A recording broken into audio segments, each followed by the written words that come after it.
Hey guys, how's it going? My name is Adam. Today I'm going to show you how to hide WhatsApp chat without archiving.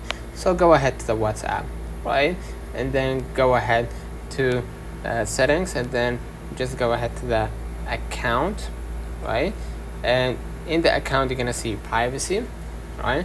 And then just go ahead and see the chat lock, right? And make sure that you enable the chat lock, right?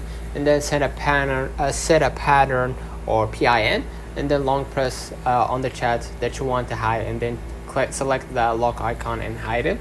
In our case, we already enabled it, so hold right here to the contact, and then just go ahead without actually archiving it. You can just go ahead and enter this chat, go ahead and click the name or number, and then just go ahead and toggle on the lock chat. Alright, this way you can hide the chat. So let's read on the comments if this video helped you. Don't forget to like and subscribe. Thank you for watching.